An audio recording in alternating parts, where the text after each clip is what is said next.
فنزات اشطر كتكوت، كيف الحال؟ عساكم بخير ان شاء الله. بصوا بقى النهارده انا معايا ايه؟ معايا سمك بيقولوا عليه سمك بحر. بالصراحه انا اول مره في حياتي اعمله، بس اكلته قبل كده وجميل. يعني بصوا شكله مش عارفه، يعني دي مديه على شخوره، دي مديه على سمك بلطي بس لونها مختلف، ودي بقى اللي دماغها غريبه. بصوا شكلها عامل ازاي، شبه الحوت.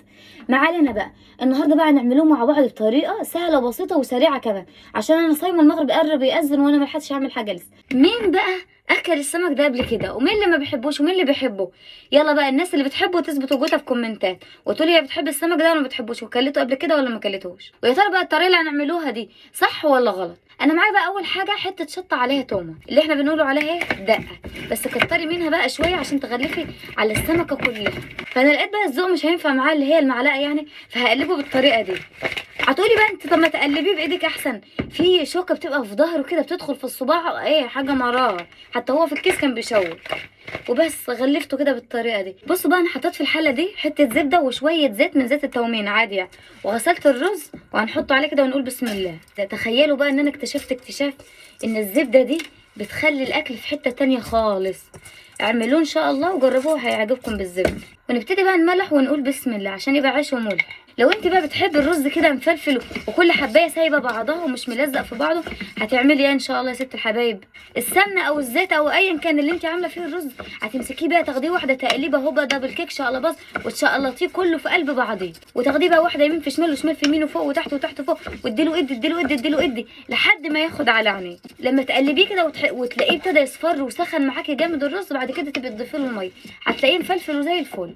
تعالوا بقى نعمله التغليفه اللي هنعمله بيها السمك. اول حاجه معايا شويه دقيق، هنحط معلقتين كده 3 دقيق على قد الكميه اللي عندك اللي انت هتعمليها. ومعايا شويه كركم كده يعني حوالي نص ملعقه، ومعايا رشه من الكاري ونقول بسم الله، ومعايا شويه بسل بودر كده شويه على سن الملعقه، وهنضيف شويه صغيرين ملح علشان انا حاطه عليه ده عشان ما يبقاش مالح، وهناخدهم بقى كده في قلب بعضه لحد كده ما كله يبقى مع بعضه ميثاق واحد. بصي بقى انت لو ما عندكيش الحاجات دي وما عندكيش غير دقيق، على فكره عادي يوفي بالغرض تعمليه بالدقيق عادي، بس انا المره دي عايزه نعمله بطريقه مختلفه كده عشان نستطعمه بيه وبمذاقه الحلو. تعالوا بقى نعمله شويه سلطه اسكندراني كده على السريع البارع. معايا بقى طماطم هنقطعها صغير خالص، سبحان الله الطماطم كبيره وانا اللي قصيره ومش طالعه وريه ناشفه تعبانه وحلي مهدود، بس قلت بنت وعادي كل هنا عشان فازات اشتركت كوت. بصله هنخرطوها ناعم خالص علشان البرد، لان في الشتاء ده الناس بتبرد بسرعه، ديت حلوه والله مع البرد. وكده كده في السلطه مش هتبقى باينه، يعني الناس اللي تقول لك تعمل طعم او ريحه في البق والكلام ده مش هتعمل حاجه.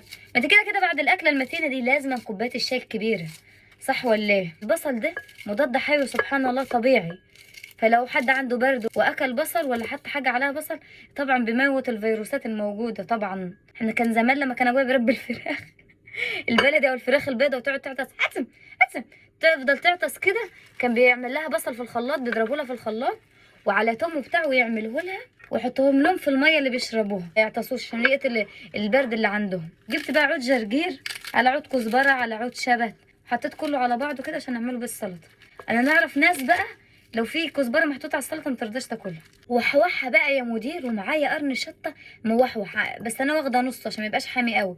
ده بقى لو حد نفسه مسدود على الاكل وحطه على الاكل واكل منه ان شاء الله خليكي كده تاكلي المحيط والاخضر واليابس، علشان بقى تحسي بطعم الحاجه اللي هي حاميه. مثلا الفلفل لازم تحطيه بالتقوي بتاعته اللي جوه دي، هي دي اللي بتحمي الدنيا. وبقى ليمونه، سلطه بتحب الليمون، هنجيب المصفى نحطها هنا كده عشان البذر ما ينزلش فيه، ونقعد انا ننقي ونطلع اهو نزل بره كده اهو. مش عارفه الليمون تحسوه ناشف ولا هندر فيه ايه ماله.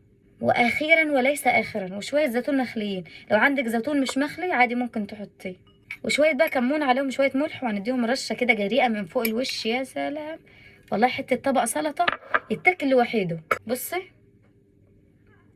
وجبت طازه بقى حطيتها على النار واولع عليها كده، وهجيب شويه زيت تكاتك كده واحطهم فيها واسيبهم بقى لما يسخنوا جامد جامد قوي. الخلطه اللي انا عاملاها حطيت فيها شويه سمك وهنمسكهم كده نقلبهم كده في قلب الدقيق كله بالشكل ده، لما تتغلف كلها وتبقى كده بس بالمنظر ده، هتنفضيها كده تنفيضه صغيره في حرف الطبق اللي معاكي، وبعد كده تنزلي بيها في الزيت ونقول بسم الله وننزل بيها في الزيت. شبه السمك البلطي. وده نوع تاني للراس المبططه ده انا مش عارفه اسمه ايه، اكيد ليه اسم بس مش عارفه اسمه ايه، لو حد يعرف اسمه يبقى يكتب لي في الكومنتات. نفضيه كده التنفيضه دي علشان الدقيق ما ينزلش في الزيت يحرقه. بنتي لسه حاطه الزيت يقوم ينزل فيه وحرقه. ونصلي بقى على الحبيب ونبتدي نقلب كده ونقول بسم الله. الله الله، بصوا شكله بقى عامل ازاي، بصراحة ريحته فظيعة. بص الجمال، مرفد ودلال. تعرفوش السمك ده اسمه ايه المبطط ده؟ وده شكل السمك بعد ما خلصته، لوحة فنية، اعظم فنانين العالم ما يعرفوش يرسموها. بصوا بقى هنعمله له حتة عصرة ليمونة كده وهو سخن بيتشتش ازاي. سامعين الشتاء؟ ادعوا بقى ربنا يصلح حالنا وحال المسلمين جميعا، وما تنسوش تدعوا لاخواننا المستضعفين في كل مكان. ولو وصلتوا بقى لحد هنا ما تنسوش لايك وكومنت وشير، تتمنى لنا من قلبكم الخير. سلام عليكم.